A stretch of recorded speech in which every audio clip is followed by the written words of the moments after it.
Android cricket games are really amazing. One game is completely different from the other, and there are so many games. There's literally something for everyone. World Cricket Championship has been around for some time. I was addicted to this game and World Cricket Battle at one point. Now playing this game, God, it is so hard. I don't even think I was playing on the hardest difficulty, but I was still all out for 36. WCC is a great series. Real Cricket and WCC are kind of the two kings of Android cricket games. And WCC 1 doesn't disappoint one bit. You have quite a few shots, it doesn't have as many shots as the new ones, but again, this game is really old. I still love batting here, the challenge made me even more excited, and there's a chance I might once again get addicted. Bowling was okay, nothing extraordinary, it works and it's good enough, so yeah, you will have more fun with the bat. Sachin Saga Champion surprised me a lot, because batting is usually the focus of developers. I won the toss, batted first, it was okay, it was fun and all, but it wasn't anything special. Short animations were good enough, but there are some Android games with better animations. Timing was a little hard to get into. I had fun batting, but what surprised me was bowling. I mean, this game might have the most complex bowling system in any Android game. It had many variations to choose from. Every variation looked and felt satisfying, like Bhuvi's outswingers in real life. The ball was swinging all over the place. Slower balls, but really slow. I even took a few wickets. It also had a game mode on the Great Man, taking us through the god of cricket's career. Before every match, you get a description about the situation. You had a target. This is a truly great game mode on a Great Man. I really don't know why it's so underrated. Sachin might be the most popular cricketer on earth, and a game mode taking us through his legendary career, a career that made us cry every time he got out. Just watching him bat made me nervous, and of course our TVs are shut the moment he gets out. This deserves a lot more attention.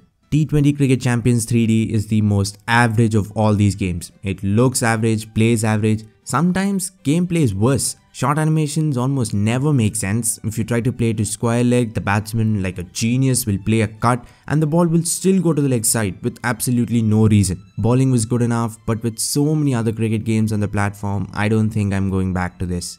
Stick Cricket Super League is a simple game. I mean, there's literally 2 buttons and that's it. You can only bat, but if you're looking for something different, you might have fun. But even so, I don't think you'll play this game for very long. Here and there, sure.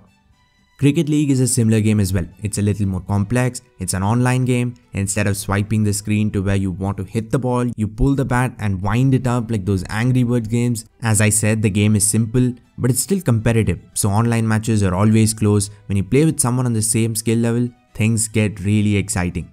Gully cricket is a charming cricket game. I mean, you get more points if you hit objects or people standing around. This game captures all those amazing things about street cricket. One pitch, one hand. The only thing the game doesn't have is that one guy who never admits he's out and then the other guy who owns the bat and leaves as soon as he gets out. Again, a very simple game, but it's just so much fun to play cricket in a tiny street with a tennis ball, breaking everything and getting yelled at by everyone.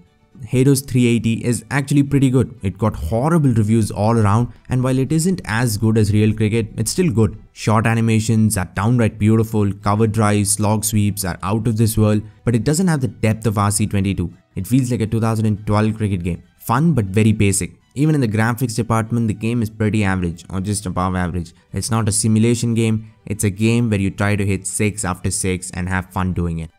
Real Cricket 20 was my favorite Android cricket game for some time. It was realistic, it had incredible graphics and gameplay was amazing. RC22 improved on that even more, we'll get to that, but even now RC20 is awesome. In one area it is better than RC22. Batting was great, it was like somebody made Ashes 17 into an Android game. It was that realistic, short animations once again were beautiful.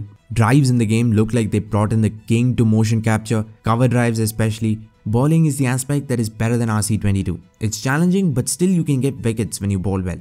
Cricket Captain 21 is from a legendary series. It's not as popular, but those of us who have played it on PC know how good it is. This is one of those games where graphics truly don't matter, so both PC and Android versions are just as good. Why is this series so legendary? It basically has strategy elements of cricket as its focus. You can customize so many things, you can control your player's aggression. If you set their aggression to the lowest level, they might score 10 runs of 100 balls, or you can set their aggression to the max, in which case they'll score faster, but there's more chance of them getting out. You can set one batsman to aggressive and one to defensive, and it'll be like the good old days of watching Viru and Dravid play together. You can decide which batsman keeps strike and so much more.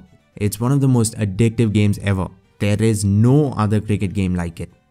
Real Cricket 22 is arguably the best cricket game on Android. When it comes to realism, there is no question. It is the most realistic. The game has an absurd number of shots. Not only is there a shot for every corner of the ground, there are sometimes 2 or more shots for the same region. You have a cover drive, back foot punch, square drive, and of course the cut. All these shots can be played to the same region, extra cover. Before Real Cricket 22, I never played test matches in any game. Yeah, RC20 and 19 are great, but 22 just nails everything.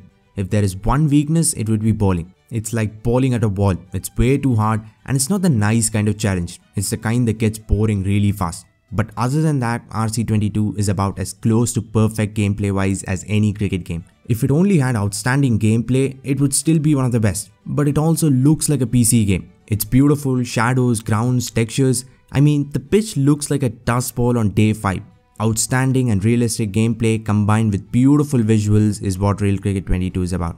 World Cricket Championship 3 is the opposite of RC22. But one thing they do have in common is both of them are great. One game is about realism and the other focuses on being as much fun as possible.